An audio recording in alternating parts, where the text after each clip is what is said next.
आज की कहानी का शीर्षक है भूत बंगला।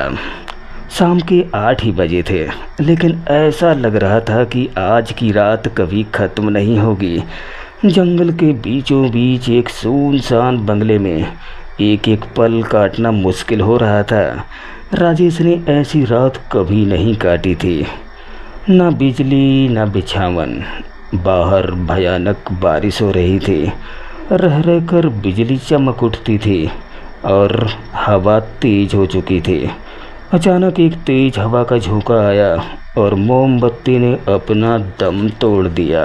अंधेरा इतना गाढ़ा हो गया कि राजेश दम साध कर बस उस नारंगी बिंदी जैसी लौ को देखता रह गया, जो मोमबत्ती बुझने के बाद भी चमक रही थी।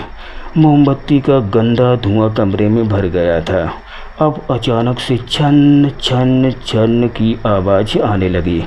राजेश ने छत की तरफ इशारा करते हुए रामाधार से पूछा, शायद छत से आ रही है। रामाधार ने कहा, कौन हो सकता है? राजेश गुस्से में, आप बताने से क्या फ़ायदा? एक बार भी सोचे तुम, जब फटफट करती 500 सीसी की मोटरसाइकिल पर लप से बैठ गए। चलो दादा, लॉन्ग ड्राइव पर चलो, बोला था ना? हाँ बोला था। हाँ, आ गए थे लालच में, लेकिन ऐसे फंसा दोगे ये तो मालूम नहीं था। दोनों सुबह झांसी से निकले थे।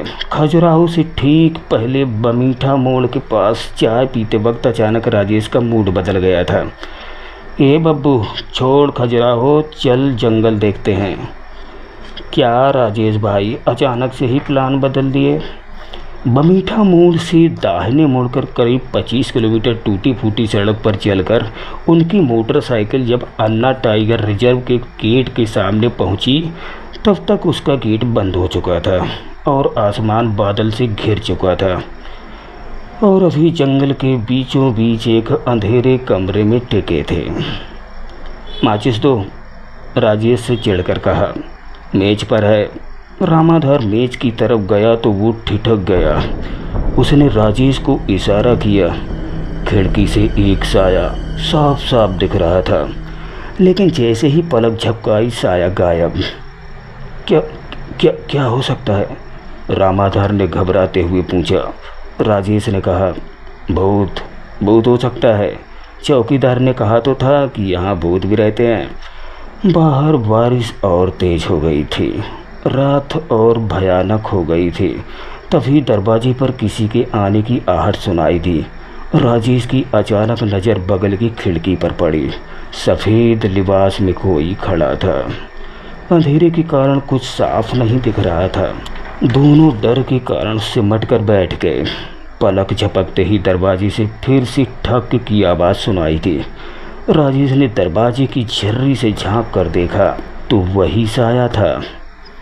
जब तक रामाधार ने मोमबत्ती जला ली थी। राजेश ने हिम्मत कर दरवाज़ा खोला तो साया सीधे अंदर आ गया और दूर जाकर बैठ गया। राजेश और रामाधार की जुबान बंद हो चुकी थी।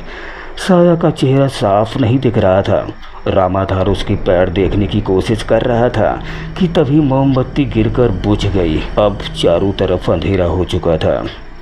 एक पायल की आवाज़ आई। बरामदे में कुत्ता रो पड़ा था। साया बाहर जाते हुए दिखा। तब दोनों की सांस में सांस आई।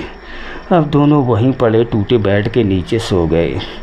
दरअसल राजेश एक वन विभाग का अधिकारी था, जो कि उच्च अधिकारी के कहने पर इस इलाके में आया था। उन्हें पता चला था कि यहाँ बाघों की तस्करी हो रही है। दिन व दिन बाघों की संख्या कम होती जा रही थी। लेकिन जब ये दोनों रात को यहाँ आए तो उस चौकीदार ने साफ मना कर दिया था कि यहाँ ठहरने के लिए कोई इंतजाम नहीं है। ये एक पुराना बंगला है, यहाँ ठहर सकते हो। अब रात गुजर चुकी थी। सुबह हो चुकी थी। सूरज ऊपर चढ़ आया था। दोनों ने तय किया कि अब तो दिन है, चलो बंगले का एक चक्कर लगाते हैं। बंगले के पीछे जाकर देखा तो एक खुफिया रास्ता बना था और जानवरों का मल भी पड़ा था। थोड़ी देर बाद दोनों जब चौकीदार के पास पहुँचे तो चौकीदार ने मुस्कुराते हुए स्वागत किया और पूछा, साहब कोई दिक्कत तो नहीं हुई? रामाधार ने कहा, दिक्कत तो बहुत हुई, भूत तो हमें जिंदा ही खा जाते। चौकीदार साहब, हमने तो पहले ही कहा था, पर ठीक है, शुक्र है ऊपर वाले का कि आप लोग ठीक हैं। अरे चाय मिलेगी क्या? राजेश ने कहा। चौकीदार बोला, ज़रूर साहब, 3 किलोमीटर दूर है हमारा घर। चलो। मोटरसाइकिल से चौकीदार के घर पहुंच गए। राजेश चौकीदार से, क्या नाम है तुम्हारा? साहब नारायण। क्या उस बंगले में कोई भी नहीं जाता? नारायण ने कहा, नहीं साहब, वहाँ तो जानवर भी नहीं जाते। राजेश ने पूछा, हाथ पैर धुलने हैं? नारायण, हाँ हाँ, अंदर जाकर धुलो। दोनों ने चाय पी और वहाँ से निकल गए। 2-2.5 किलोमीटर चले ही थे कि राजेश ने मोटरसाइकिल खड़ी कर दी और अपना मोबाइल निकाल के उच्च अधिकारी से बोलने लगा। हाँ साहब, बिल्कुल सत्य बात है, बाघ चोर मिल गया है। रामाधार उसकी बातें सुनकर बोला, अरे हम लोग घूमने आए थे या जासूसी करने? जंगल महकमे का चौकीदार नारायण गिरफ्तार कर लिया गया था। एसपी साहब के सामने अब राजेश ने सिलसिलेवार घटनाएं रखनी शुरू की। पहली बात, भूत बंगले के पीछे पगडंडी, यानी कि यहाँ रोज कोई आ जा रहा था, जबकि नारायण ने कहा था यहाँ कोई भी नहीं आता।